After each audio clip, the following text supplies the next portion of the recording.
Hi friends, welcome to my channel.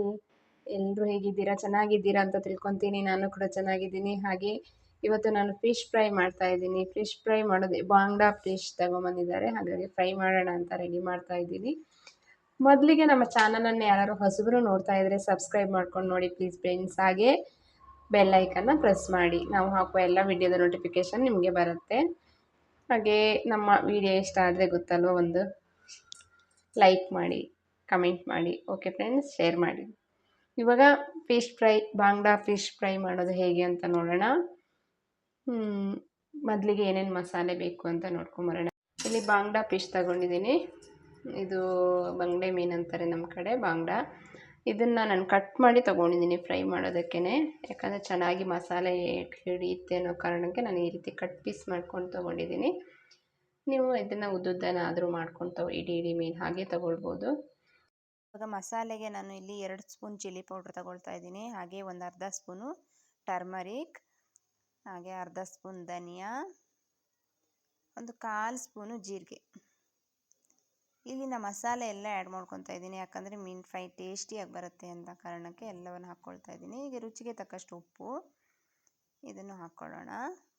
ಹಾಗೆ ಶುಂಠಿ ಬೆಳ್ಳುಳ್ಳಿ ಪೇಸ್ಟ್ 1 ಸ್ಪೂನ್ ಹಾಕ್ಕೊಳ್ತಾ ಇದ್ದೀನಿ. ಎಲ್ಲವನ್ನು ಇದಕ್ಕೆ ಹಾಕ್ಕೊಳ್ತೀನಿ.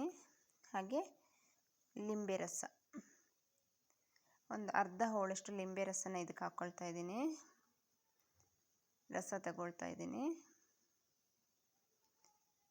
ಹಾಗೆ 1 ಸ್ಪೂನ್ ಕಾರ್ನ್ಫ್ಲೋರ್ ಹಾಕ್ಕೊಳ್ತಾ ಇದ್ದೀನಿ. ಇದು ಕೋಟಿಂಗ್ ಬಿಟ್ಕೊಳ್ಬಾರ್ದು ಅನ್ನೋ ಕಾರಣಕ್ಕೆ 1 ಸ್ಪೂನ್ ಹಾಕ್ಕೊಳ್ತಾ ಇದ್ದೀನಿ ನಾನು, ಚೆನ್ನಾಗಿ ಅಂಟ್ಕೊಳ್ಳಿ ಅಂತ. ನಾನು ತವಾ ಫ್ರೈ ಮಾಡ್ತಾ ಇರೋದ್ರಿಂದ ಕೋಟಿಂಗ್ ಬಿಟ್ಕೋಬಾರ್ದು ಅಂತ ಈಗ ಹಾಕ್ಕೊಳ್ತಾ ಇದ್ದೀನಿ 1 ಸ್ಪೂನ್ ಕಾರ್ನ್ಫ್ಲೋರು. ಮತ್ತೆಲ್ಲ ಮನೆಯಲ್ಲೇ ಮಾಡಿರುವಂಥ ಮಸಾಲೆಗಳನ್ನೇ ಆ್ಯಡ್ ಮಾಡಿರುವಂಥದ್ದು ನಾನು. ಇದಕ್ಕೆ ನೀರು ಹಾಕಿ ಮಿಕ್ಸ್ ಮಾಡ್ಕೊಂಡಿದ್ದೀನಿ. ನೀವು ಒಂದು ಮೊಟ್ಟೆನಾದರೂ ಹಾಕಿ ಮಿಕ್ಸ್ ಮಾಡ್ಕೊಳ್ಬೋದು, ಫ್ರೈ ಚೆನ್ನಾಗಿ ಬರುತ್ತೆ. ನಾನಿಲ್ಲಿ ನೀರು ಹಾಕಿ ಮಿಕ್ಸ್ ಮಾಡ್ಕೊಂಡಿದ್ದೀನಿ. ಇದು ಎಲ್ಲವನ್ನು ಇದಕ್ಕೀಗ ಪೀಸ್ಗಳಿಗೆ ಮಸಾಲೆ ಎಲ್ಲವನ್ನು ಚೆನ್ನಾಗಿ ಹಚ್ಚಬೇಕು. ಚೆನ್ನಾಗಿ ಕೋಟಿಂಗ್ ಮಾಡ್ಕೊಳ್ಳೋಣ ಎಲ್ಲವನ್ನು. ಚೆನ್ನಾಗಿರುತ್ತೆ ಇದು ಮೀನು ಫ್ರೈ, ತಿಂದರೆ ಟೇಸ್ಟಿಯಾಗಿರುತ್ತೆ. ಈಗ ನಾನಿಲ್ಲಿ ಎಲ್ಲ ಪೀಸಸ್ಗೂ ಹಾಕ್ಕೊಳ್ತೀನಿ ಮಸಾಲೆನ. ಈ ರೀತಿ ಮನೆಯಲ್ಲೇ ಮಾಡ್ಕೊಂಡು ತಿಂದರೆ ನಮ್ಮ ಹೆಲ್ತ್ಗೂ ಕೂಡ ತುಂಬ ಒಳ್ಳೆಯದಲ್ವಾ. ನಾವು ಹೋಟೆಲಲ್ಲಿ ತಿಂದ್ರೂ, ಎಷ್ಟೇ ತಿಂದ್ರೂ ಮನೇಲಿ ಮಾಡ್ಕೊಂಡು ತಿನ್ನೋದು ನಮ್ಮ ಆರೋಗ್ಯಕ್ಕೆ ತುಂಬ ಒಳ್ಳೆಯದು. ಹೀಗೆ ಎಲ್ಲವನ್ನು ಹಾಕ್ಕೊಂಡಿದ್ದೀನಿ ಇವಾಗ ನಾನು ಪೀಸಸ್ಗಳಿಗೆ.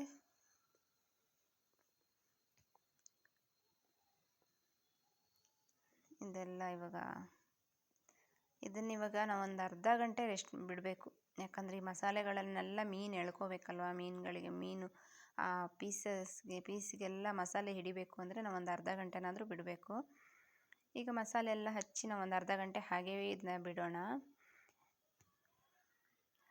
ಇವಾಗ ಒಂದು ಒಲೆ ಮೇಲೆ ಫ್ಯಾನ್ ಇಟ್ಕೊಂಡಿದ್ದೀನಿ, ಅದಕ್ಕೊಂದು ಸ್ವಲ್ಪ ಎಣ್ಣೆ ಹಾಕ್ಕೊಂಡಿದ್ದೀನಿ. ನಾನು ಇಲ್ಲಿ ಜಾಸ್ತಿ ಎಣ್ಣೆ ಹಾಕ್ಕೊಳ್ತಾ ಇಲ್ಲ, ಸ್ವಲ್ಪ ಹಾಕ್ಕೊಂಡಿದ್ದೀನಿ. ಎಲ್ಲ ಪೀಸನ್ನು ಈಗ ಮೀನುಗಳನ್ನ ಇದಕ್ಕೆ ಹಾಕ್ಕೊಳ್ಳೋಣ. ಮೀನಿನ ಪೀಸನ್ನು ಇದಕ್ಕೆ ಹಾಕ್ಕೊಳ್ತಾ ಇದ್ದೀನಿ ನಾನು. ಇವಾಗ ಫ್ರೈ ಆಗ್ತಾ ಇದೆ ಇದು. ಈಗ ಟರ್ನ್ ಮಾಡ್ಕೊಳ್ಳೋಣ. ಒಂದು ಸೈಡ್ ಕಾದ್ಮೇಲೆ ಇನ್ನೊಂದು ಕಡೆ ಟರ್ನ್ ಮಾಡ್ಕೋಬೇಕು. ಜಾಸ್ತಿ ಉರಿ ಇಟ್ಬಿಟ್ರೆ ಇದು ಸೀದೋಗುತ್ತೆ. ಹಾಗಾಗಿ ಸ್ವಲ್ಪ ಒಂದು ಮೀಡಿಯಮ್ ಉರಿಯಲ್ಲಿ ಕಾದ್ರೇ ಚೆಂದಾಗಿ ಬರುತ್ತೆ ಇದು. ಇವಾಗ ನೋಡಿ ಚೆನ್ನಾಗಿ ಬರ್ತಾಯಿದೆ, ಮಸಾಲೆ ಏನು ಬಿಟ್ಕೊಳ್ತಾ ಇಲ್ಲ, ಚೆನ್ನಾಗಿದೆ.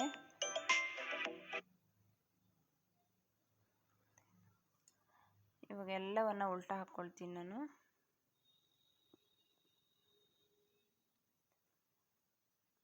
ಎಲ್ಲ ಉಲ್ಟಾ ಹಾಕ್ಕೊಂಡು ಇದನ್ನು ಎರಡೂ ಸೈಡ್ ಚೆನ್ನಾಗಿ ಕಾಯಿಸಬೇಕು. ಹಾಗಾಗಿ ಇದನ್ನು ಸ್ವಲ್ಪ ಹೊತ್ತು ನಾವು ಹೀಗೆ ಬಿಡಬೇಕು, ಚೆನ್ನಾಗಿ ಕಾಯಿಸ್ಕೋಬೇಕು.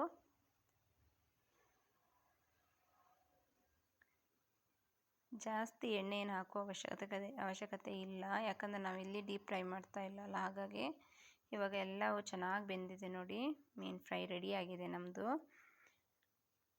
ಇವಾಗ ನಾವು ಇದನ್ನು ಒಂದು ತಟ್ಟೆಗೆ ಸರ್ವ್ ಮಾಡ್ಕೊಳ್ಳೋಣ. ನೋಡಿ, ನಮ್ಮ ಮೀನು ಫ್ರೈ ರೆಡಿ.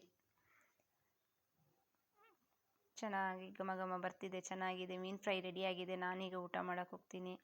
ನೀವು ಕೂಡ ಮನೇಲಿ ಮಾಡಿಬಿಟ್ಟು ಹೇಗಿದೆ ಅಂತ ನನಗೆ ಕಮೆಂಟ್ನಲ್ಲಿ ತಿಳಿಸಿ friends. Okay, bye bye, thank you.